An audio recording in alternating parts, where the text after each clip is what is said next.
ओम गंगणपतये नमो नमः। श्रीमद् वाल्मीकि रामायण उत्तरकांड 56वां सर्ग। ब्रह्मा जी के कहने पर वशिष्ठ का वरुण के बीच में आवेश।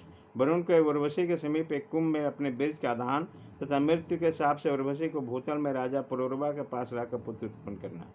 श्री रामचंद्र जी के मुख से कही गई यह कथा सुनकर शत्रु वीरों का संहार करने वाले लक्ष्मण उदीप्त तेज वाले श्री रघुनाथ जी से हाथ जोड़कर बोले, ककुश कुलभूषण वह ब्रह्मऋषि और वह भोपाल दोनों देवताओं के भी सम्मान पात्र थे। उन्होंने अपने शरीर को त्याग करके फिर नूतन शरीर कैसे ग्रहण किया? लक्ष्मण के इस प्रकार पूछने पर इक्ष्वाकु कुलनंदन महातेजस्वी पुरुष प्रवश राम ने इस प्रकार कहा, सुमित्रा नंदन, एक दूसरे के सांप से देह त्याग करके तपस्या के धनी धर्मात्मा राजर्षि ब्रह्मऋषि वायु रूप हो गए। महातेजस्वी महामुनि वशिष्ठ शरीर रहित हो जाने पर दूसरे शरीर की प्राप्ति के लिए पिता ब्रह्मा जी के पास गए।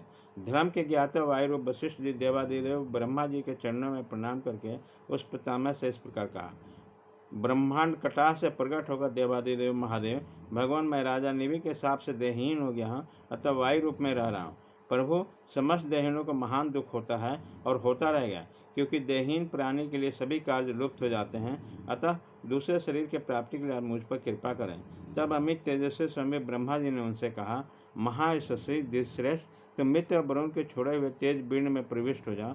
वहाँ जाने पर भी तुम अयोनिज रूप में उत्पन्न होगे और महान धर्म से युक्त होकर पुत्र रूप में मेरे वंश में आ जाओगे। मेरे पुत्र होने के कारण तुम्हें पूर्ववत प्रजापति का पद प्राप्त होगा। ब्रह्मा जी के ऐसे कहने पर उन्होंने चरणों में प्रणाम तथा उनकी परिक्रमा करके वायु रूप वशिष्ठ जी वरुण लोक को चले गए।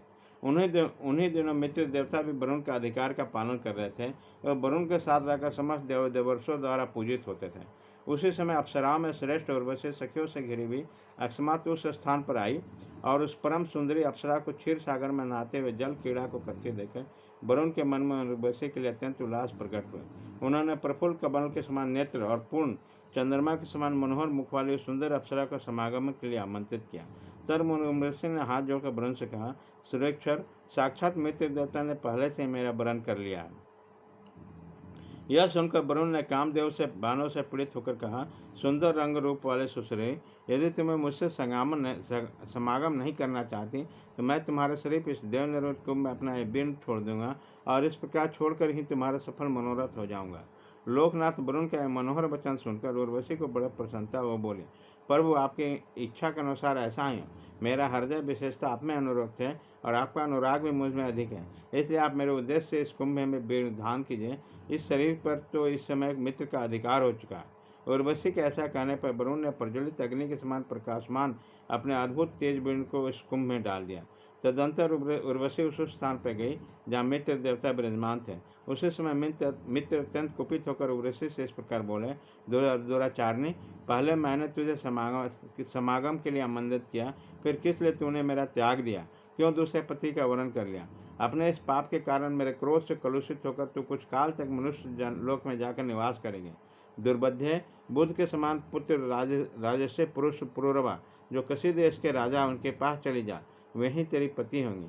तब वह साप दोष से दूषित होकर प्रतिष्ठापुर प्रयागराज झूसी में बुद्ध के औरस पुत्र पुरूरवा के पास गए। पुरूरवा के उर्वशी के गर्भ में श्रीमान आयु नामक महाबली पुत्र हुआ, जिसके पुत्र इंद्रतुल तेजस्वी महर्षि नरेश था। वृत्तासुर पर ब्रज का प्रहार करके जब देवराज इंद्र ब्रह्म हत्या के भय से दुखी होकर छिप गए, तब नहुष ने 1 लाख वर्षों तक इंद्र के पद पर प्रतिष्ठित होकर त्रिलोकी के राज्य का शासन किया। मनोहर दांत वाला सुंदर नेत्र वाले उर्वशी मित्र के दिए हुए साप से भूतल पर चली गई। वहाँ वो सुंदरी बहुत वर्षों तक रही, फिर साप का क्षय होने के कारण इंद्र की सभा में चली आई। इस प्रकार श्री वाल्मीकि निर्मित आर्ष रामायण आदि काव्य के उत्तरकांड में 56वां सर्ग पूरा हुआ।